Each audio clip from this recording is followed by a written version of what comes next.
আসসালামু আলাইকুম বন্ধুরা। ডাকসুর সাবেক বিপি নুরুল হক নূর গণ অধিকার পরিষদের সভাপতি।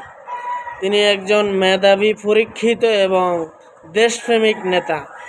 এটা যে জলজন্ত প্রমাণ এই ভিডিওতে দেখতে পাবেন। প্লাস হচ্ছে আমাদের ডাক্তাররা একজন রুগীকে কতটুকু সময় দেয়, আপনি নিশ্চয়ই গিয়েছেন। আর আমি দেখেছি যে ডাক্তাররা যদি আপনার 20 মিনিট প্রয়োজন হয়, সে রিল্যাক্সে আপনাকে দেখবে, আপনার সমস্যা শুনবে, তার কোনো প্রেশার নাই। আবার আমাদের দেশে ধরেন ডাক্তাররা রুগীকে সময় কম দিচ্ছে, একটা যেমন ডাক্তারেরও একটা কমার্শিয়াল প্রবণতা আছে, আবার রুগীরও একটা চাপ। ধরেন সে সকালবেলা 2 ঘন্টায় কিংবা 3 ঘন্টায় তার ঘন্টায় রুগী দেখতে হয় 40-50 জন, তাহলে তো সে 1-1.5 মিনিটের বেশি সময় দিতে পারছে না।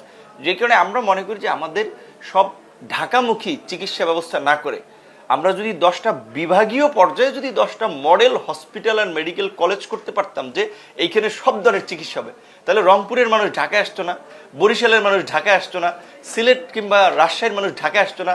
তাহলে একদিকে মানুষের ভোগান্তি কমতো, মানুষের চিকিৎসা ব্যয় কমতো এবং মানুষের জন্য একটা বড় স্বস্তি। নুরু ভাই আপনার মার খাওয়ার পরে যখন বিদেশে সে চিকিৎসা নিছে, বিদেশের চিকিৎসা সেবার ব্যবস্থা এবং বাংলাদেশের চিকিৎসা সেবার গুণগত মানের অবস্থা দুটোটা বিশ্লেষণের পরে তার মাথায় ঢুকলো যে আসলে দেশে যদি ভালো চিকিৎসা বা ভালো বিভাগীয় হসপিটাল করা হয় তাহলে আর চিকিৎসা সেবার জন্য বিদেশে যেতে হয় না এবং রাজধানীমুখী চিকিৎসা সেবার জন্য মানুষ হতে হয় না। আসলে রাজধানীমুখী হওয়ারও দরকার নাই বা নতুন তৈরি করারও দরকার নাই। শুধুমাত্র যে সমস্ত চিকিৎসা কেন্দ্রগুলো আছে, উপজেলা স্বাস্থ্য কমপ্লেক্স 200 শয্যা বিশিষ্ট, 100 শয্যা, 50 শয্যা বিশিষ্ট, এগুলোর চিকিৎসা সেবার মানোন্নয়ন এবং চিকিৎসকদের মানোন্নয়ন এবং 3 শিফটে ডিউটি, 24 ঘন্টা সেবা দেওয়ার মতো একদম 100% নিশ্চয়তা যখন বাস্তবায়ন হবে, তখনই দেশের চিকিৎসা সেবার মান উন্নয়ন হবে।